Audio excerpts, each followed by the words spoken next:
Pria ini baru saja keluar dari penjara guys. Dengan mudah ia bisa memotong sushi lebih tipis dari timun. Sayuran dipijit-pijit lalu dipotong-potong agar hasilnya lebih mantap. Lalu makanan ditata di atas piring dengan rapi hingga membuat para pelanggan terkagum-kagum dengan hasil masakannya guys. Bahkan pelanggan pria ini tidak tega memakannya. Penjualannya sangat bagus sehingga membuat restoran ini sangatlah ramai. Karena cara pengolahannya yang sangat hebat, akhirnya pria ini digemari oleh banyak orang guys. Pria ini sebenarnya bukanlah koki yang asli guys. Di negara Korea, pria ini adalah pembunuh. Siapa saja yang menatap dengannya, maka orang itu akan terbunuh. Hari ini dia selesai kerja, tapi ketika mau mandi, ia malah terpleset sabun guys. Pria itu akhirnya masuk ke rumah sakit, tapi ketika dia tersadar, dia lupa ingatan siapa dirinya. Bocah laki-laki ini melihat dari seberang, ada tetangganya seorang nenek tua sedang membeli makanan kucing guys. Tapi anehnya, si nenek ini tidak memelihara kucing guys. Lebih anehnya, kaleng berukuran 50 kg berhasil diangkat sama nenek itu.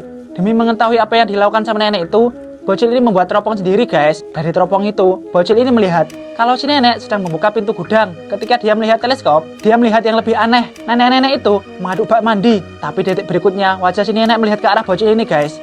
Bocil ini pun segera jongkok. Kebetulan ibunya pun masuk.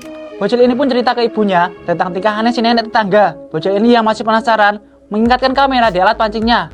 Kemudian pancingan itu dikeluarkan dari jendela dan diletakkan di posisi yang bagus. Bocil ini kaget banget karena ternyata nenek tetangga itu adalah cowok ini dikasih buku catatan sama sahabat karib neneknya dan ternyata isinya gak nyeka banget. Jadi karena sahabat karib neneknya ini sebatang kara, dia gak punya siapa-siapa lagi. Akhirnya dia memberikan kenang-kenangan sebelum dia meninggal. Ternyata buku catatan ini adalah peninggalan dari kakeknya yang tinggal di tahun 1700 sebagai penyihir. Kakeknya itu sangat terkenal di zamannya karena kakeknya bisa mencampurkan logam dengan timah hitam dan menjadi emas. Bahkan kunci berkarat pun bisa menjadi emas loh. Dan dari keahlian itu, sahabat karib nenek ini bisa mendapatkan kekayaan yang mampu menghidupi 7 turunan. Kemudian neneknya cowok ini bertanya, kalau begitu kenapa tidak di rumah sendiri aja? Kenapa harus di panti jompo? Dan alasannya karena sahabat karib neneknya ini nggak punya teman cerita.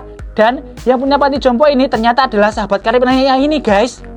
Kemudian neneknya cowok ini diberikan kotak kayu, tapi nggak boleh dibuka isinya. Di buku catatan itu ternyata ada satu bahan yang sangat langka dan harganya sangat mahal guys.